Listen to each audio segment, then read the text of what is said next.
আসসালামু আলাইকুম। নিশ্চয়ই সবাই ভালো আছেন। আলহামদুলিল্লাহ আমিও ভালো আছি। আমি কালকের ভিডিওতে আপনাদেরকে বলেছিলাম আপনারা যে কোনো কাজ করতে যান অনেক সমালোচনার ঝড় আসবে, যেই কাজই করতে যান না কেন।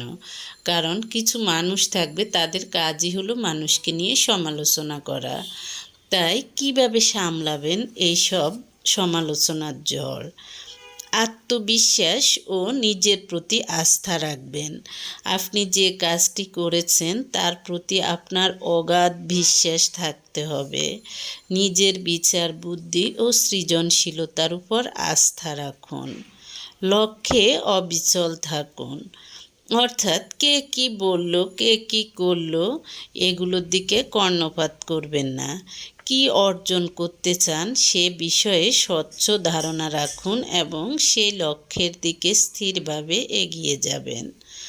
অন্যের কথায় প্রভাবিত হয়ে লক্ষ্যচ্যুত হবেন না। গঠনমূলক সমালোচনা গ্রহণ করুন। সব সমালোচনাই খারাপ নয়, কিন্তু সমালোচনা আপনার কাজের মান উন্নয়নে সহায়ক হতে পারে। কোনটি গঠনমূলক আর কোনটি বিদ্বেষপ্রসূত তা বোঝার মতো বিচক্ষণতা অর্জন করুন।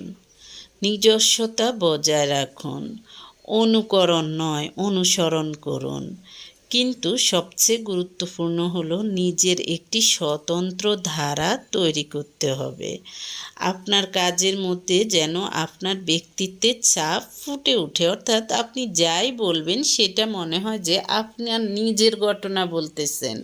আপনি এভাবে আবেগ দিয়ে বলতে হবে বা আবেগ দিয়ে করতে হবে। ধৈর্য ধরুন।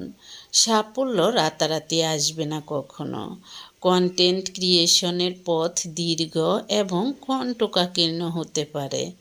ধৈর্য ধরে নিজের কাজ করে যান, সাফল্য এক সময় আসবেই আপনার কাছে।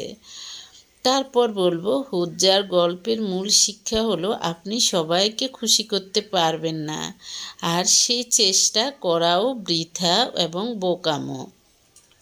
তাই অন্যের কথায় কান না দিয়ে উল্টো হয়ে গাধার পিঠে চড়ার মতো অপ্রয়োজনীয় ও হাস্যকর কাজ না করে নিজের বিচার বুদ্ধি অনুযায়ী যা সঠিক ও কল্যাণকর বলে মনে হবে সেটি দৃঢ়তার সাথে করতে থাকুন। আপনার আন্তরিক প্রচেষ্টা এবং সৃজনশীলতাই আপনাকে একজন প্রকৃত এবং সফল কন্টেন্ট ক্রিয়েটর হিসেবে প্রতিষ্ঠা এনে দেবে।